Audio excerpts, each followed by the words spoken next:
এবারে আলোচনা করব কোন গ্রহগুলি আমাদের খুব পক্ষে থাকলে সঙ্গীত শিল্পী বা যে কোনো শিল্প লাইনে আমরা সাকসেস হতে পারবো। প্রথমত শুক্র গ্রহ।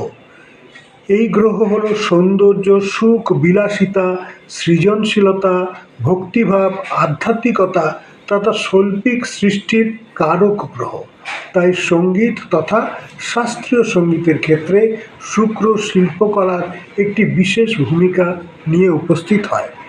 শুক্র শিল্পকলার অর্থাৎ পারফর্মিং আর্টসের বিস্তৃতি ঘটাতে, তার সৌন্দর্যকে আরও ফুটিয়ে তুলতে সহযোগিতা করে। শুধু সঙ্গীতই নয়, শুক্র গান বাজনার পাশাপাশি খেলাধুলা, নৃত্য, আবৃত্তি চর্চা, রূপচর্চা, অঙ্কন বিভাগ, সাজসজ্জা এইসব বিষয়গুলোকেও নিখুঁতভাবে ফুটিয়ে তোলার জন্য সাহায্য করে। যাদের কুষ্ঠিতে শুক্রর ডিগ্রিগত অবস্থা ভালো আছে, শুক্র ভালো জায়গায় আছে, তারা এই শুক্রের প্রভাব থেকে নিজেকে আরও বেশি সমৃদ্ধ করতে পারবে। আর যাদের এই শুক্রের প্রভাব কম আছে কিন্তু গান বাজনা বা শিল্পক্ষেত্রে তাদের অনেক আগ্রহ আছে, তারা কিন্তু এই শুক্রের প্রতিকার বা শুক্রের মান কী করে বৃদ্ধি পাওয়া যাবে সেটা একটু আলোচনা করে নেবেন, বা ভালো জ্যোতিষের সাথে সেই ব্যাপারে পরামর্শ করে নিলে এই যে শিল্পী হওয়ার আকাঙ্ক্ষা, সেই আকাঙ্ক্ষাটা কিন্তু অনেকাংশেই পূর্ণ হবে। এবারে আলোচনা করব দ্বিতীয় গ্রহ। দ্বিতীয় গ্রহ কিন্তু মঙ্গল।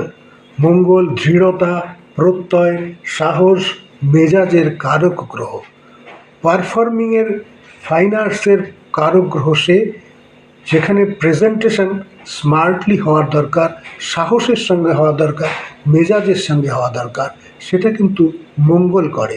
সুতরাং শুক্র যেমন আমাদেরকে সৌন্দর্য দেয়, আপনার সব কিছু প্রকাশের সুযোগ করে দেয়, ভালোভাবে পারফর্ম করার সুযোগ দেয়, সেখানে সেই জিনিসটাকে আরও সুন্দর, স্মার্টলি এবং সাহসের সঙ্গে পরিবেশন করবার একটা ব্যাপার থাকে।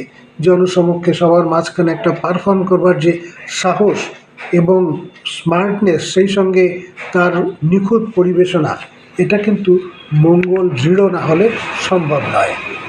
তাই শুক্রর পাশাপাশি মঙ্গলকেও আমরা সমান প্রাধান্য দেব। মঙ্গল যদি দুর্বল থাকে, মঙ্গলকে কিন্তু বলীয়ান করতে হবে।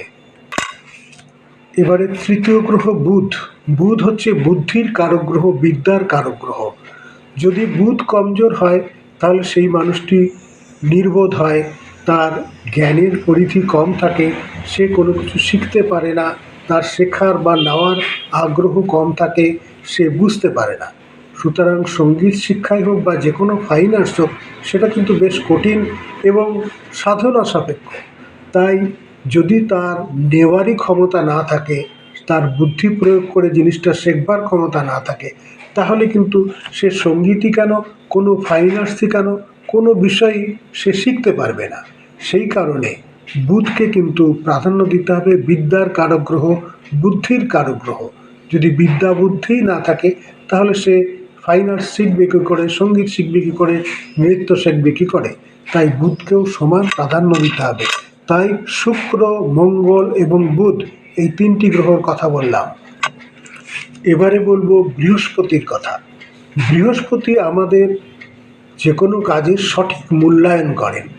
আমরা গান গাই বা আমরা নৃত্য করি, আমরা নাটক করি, যাই করি, সব কিছুর বিনিময়ে যদি একটা আর্নিংস থাকে এবং সেটা যদি উপার্জনের একটা জায়গা থাকে, তাহলে সেটিকে ধরে রাখা যায় এবং উৎসাহ বৃদ্ধি হয়। শুধুমাত্র শখে কিন্তু সব কিছু সবসময় পূরণ করা যায় না। তাই বৃহস্পতি যদি সহায় থাকেন, তাহলে ফাইন আর্টসের মাধ্যমে সে রোজগার করতে পারবে, সে তার ফাইন আর্টসের মূল্যায়ন করতে পারবে, ফাইন আর্টসটার সে সফলতা পাবে।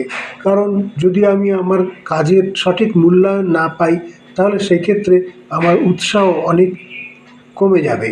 শেষ পর্যন্ত হয়তো আমার শখ সেখানেই থেমে যাবে, যেটাকে আর এগিয়ে নেওয়া সম্ভব হবে না। তাই বৃহস্পতির কৃপা কিন্তু ভীষণ দরকার একজন শিল্পীর জীবনে। সবশেষে বলবো রবির কথা। আমাদের ঘর খুব সুসজ্জিত, কিন্তু সেখানে আলো নেই। আমাদের এত পরিশ্রম হয়, আমরা এত কিছু চেষ্টা করি, কিন্তু আমাদের কোনো সুনাম নেই, আমাদের কোনো নাম নেই, কোনো যশ নেই। মানুষ কিন্তু নাম, যশ এবং তার সুনামের কাঙাল, এবং শিল্পীরা তো তা খুবই বেশি পছন্দ করে। সে গান গাইবে, সে নাচ করবে, সকলে তাকে বাহবা দেবে, তার সেটা বিরাট প্রাপ্তি। কিন্তু সূর্য যদি আপনার সহায় না থাকে, সূর্যর যদি ডিগ্রিগত মান কম থাকে, তাহলে আপনি যতই পারফর্ম করুন, যতই চেষ্টা করুন, আপনি কিন্তু কখনোই সেই জায়গায় পৌঁছাতে পারবেন না। আপনার সুনাম হবে না, আপনার যশ হবে না, আপনার মান বৃদ্ধি পাবে না।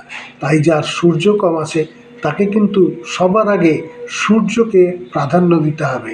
সূর্য প্রণাম, গণেশ বন্দনা, হনুমানজি চালিসা পাঠ, এবং রবির জন্য যদি কোনো রত্ন ধারণ করতে হয় তাও ধারণ করতে হবে, এবং একজন ভালো জ্যোতিষীর সাথে পরামর্শ করতে হবে।